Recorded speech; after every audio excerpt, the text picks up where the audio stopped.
میں جس میس میں رہتا تھا اس کے پیچھے ایک رننگ واٹر کی جھیل تھی۔ یہ ایک پانی اوپر سے آتا تھا اور نیچے جھیل میں اکٹھا ہوتا تھا، چھوٹا سا چشمہ نما جھیل تھی چھوٹی سی، اس کے اندر سے پھر وہ پانی بہہ کے نیچے ایک ندی تھی اس کے اندر جاتا تھا، بہت ہی کرسٹل کلیئر اور فریش پانی ہوتا تھا۔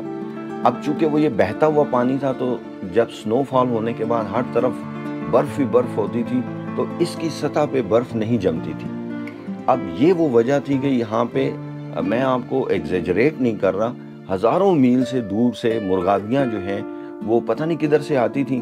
اور وہ اس چشمے پہ سردیوں میں آ کے بیٹھتی تھیں۔ اور یہ چشمہ جو ہے یہ ہنٹنگ کرنے والوں کا فیوریٹ پلیس تھی، وہ رات کو یہاں پہ آ کے بیٹھتے تھے بندوق لے کے اور مرغابی کا شکار کرتے تھے۔ تو مجھے بھی بہت جو ہے وہ لوگوں نے کہا کہ چلیں سر رات کو آج وہاں پہ ہم، وہ تو ہمارے میس کے تو بالکل پیچھے تھا وہ،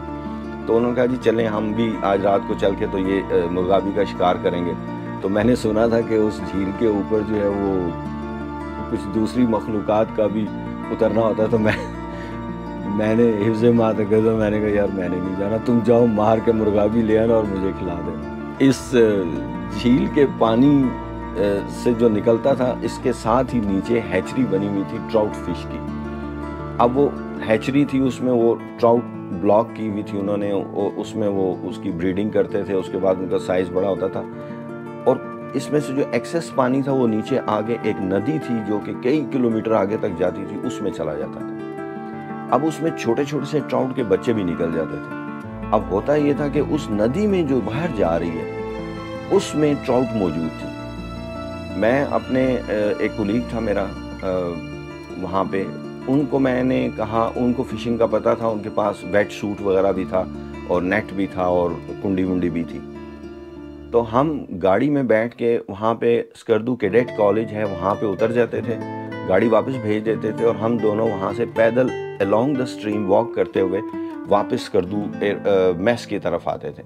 تو راستے میں ندی کے ساتھ ساتھ آتے ہوئے ہم اس میں نیٹ بھی مارتے تھے اور ویٹ سوٹ پہن کے وہ لڑکا اندر بھی اترتا تھا اور وہ اس نے وہ کڑے میں وہ نیٹ لگایا تھا، اس کے ساتھ وہ سویپ کرتا جاتا تھا کنارے۔ تو آپ یقین کیجئے کہ اتنی ٹراؤٹ فش جو ہے وہ میرے پاس بہت ساری، وہ نکال کے باہر پھینکتا جاتا تھا۔ میں نے ان کا ایک بنایا ہوا تھا، ان کے گل پھڑے میں سے وہ نکال کے وہ ایک وہ ٹہنی، تو میں اس کا ہار بنا کے پکڑ لیتا تھا۔ ڈیلائٹ فل ایکسپیرینس۔ جب ہم میس تک پہنچتے تھے تو میرے پاس تقریباً 2-2.5 کلو ٹراؤٹ ہو چکی ہوتی تھی، تو میس میں آ کے ہم نے اس کو صاف کرنا، فرائی کرنا اور پھر چائے کے ساتھ کھانا یا پھر کھانے کے ساتھ سرو کر دیتے تھے۔ انبلیویبل۔ اسکردو میں جب رہا تو راتوں کو نیند بہت کم آتی تھی، کیونکہ آئی ڈونٹ نو یہ میرے ساتھ ہوا کہ تھوڑے ہی دنوں کے بعد مجھے رات کو، یہ باقی بھی اور بہت سے لوگوں نے بھی مجھے بتایا کہ رات کو نیند نہیں آتی، تو 2 بجے 3 بجے 4 بجے تک جاگتے رہنا اور پھر کہیں جا کے فجر کے بعد جو ہے وہ نیند آنی تو پھر اس وقت سونا۔ میں نے یہ جو نائٹ میں جو ٹائم ہوتا تھا اس کو میں بہت انجوائے کرتا تھا۔ باہر ٹھنڈ، بلند پہاڑ اور گہرا سکوت سردی، اور اندر وہ میرا کمرہ، اس میں بخاری لگی ہوئی، ہیٹڈ صوفہ لگا ہوا، لحاف میں نے لیا ہوا اور بیڈ کے اوپر دودھ پتی اسپیشل بنوا کے کڑک، اور میں تھرموس میں بھر کے اپنے پاس رکھ لیتا تھا، پینٹ بٹر لگا کے بریڈ کے اندر سینڈوچز بنا کے اپنے پاس ہوتے تھے، اور بھی کھانے پینے کی چیزیں رکھی ہوتی تھیں، کبھی کوئی کباب بنوا لیے، کبھی کوئی فش بنوا لی، کبھی ٹراؤٹ آ گئی تو وہ بنوا لی، تو یہ میرے کمرے میں موجود ہوتی تھی۔ تو اپنی پسند کی کتابیں پڑھنی اور اپنی پسند کی ایکٹیویٹی کرنی، کوئی ٹی وی کا پروگرام، اس وقت پی ٹی وی ورلڈ 11-11:30 بجے رات کو شروع ہوتا تھا، وہ دیکھنا، وہ اپنے شہر کو ٹی وی کے اوپر دیکھنا۔ میرا شہر راولپنڈی، بڑا مزہ آتا تھا۔ یہ راتیں تو یہ سیلیبریٹ کرنے والی ہوتی تھی، مجھے آج بھی وہ وقت یاد آتا ہے کہ جب میں اس کو سیلیبریٹ کرتا تھا اس طرح سے، بہت ہی ڈیلائٹ فل۔ اور پھر رات کو جب یہ ساری ایکٹیویٹی کے بعد کہیں فجر کے ٹائم کے پاس نیند آ جانی تو سو جانا، اور صبح اٹھ کے پھر بیٹھ کے پراٹھے اور انڈے کا ناشتہ کرنا، اور پھر اس کے بعد دفتر جانا اور دفتر میں میں نے چونکہ کام بہت ہی تھوڑا ہوتا تھا تو ہم وہاں پہ جلدی سے کام نپٹا کے پھر وہ باہر واک کرتے رہنا۔ جب سیزن کی برف باری ہو گئی، ان دنوں میں میری فیملی بھی میرے ساتھ تھی، تو برف باری ہو گئی، سب طرف بند ہوتا تھا، تو ہم ہر روز دوپہر کے بعد جیپ لے کے تو ہم شہر جاتے تھے، اور وہاں ایک بیکری تھی عسکری بیکری کے نام سے، تو وہاں پہ جا کے ہم وہاں سے کیک لے کے آتے تھے اور آ کے تو ہم گھر میں میس میں اس کو چائے کے ساتھ کھاتے تھے۔ تو وہاں کے رہنے والے لوگ کہتے تھے کہ ہم لوگ تو اندر بیٹھے ہوئے ہیں بخاری کے پاس، تو آپ واحد ہیں جو کہ برف باری میں بھی جا رہے ہیں۔ But that was a delightful time, میں آپ کو یہ بیان نہیں کر سکتا۔ اسکردو ایئرپورٹ کے اوپر جس وقت فلائٹ آتی ہے، یہ ہر چھوٹے ایئرپورٹ کی یہی کہانی ہے، جس وقت فلائٹ آتی ہے تو ایک دم ایک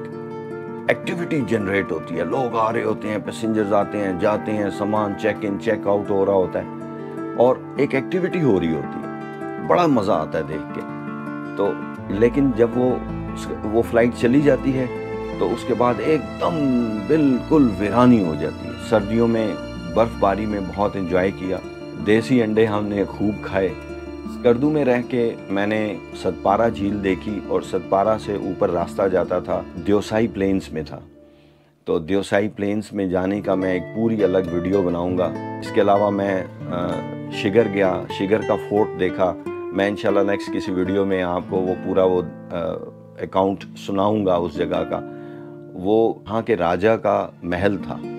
جو کہ بعد میں آغا خان فاؤنڈیشن نے لے لیا، اور سرینا ہوٹل جو ہے اس نے اس کو رینویٹ کیا،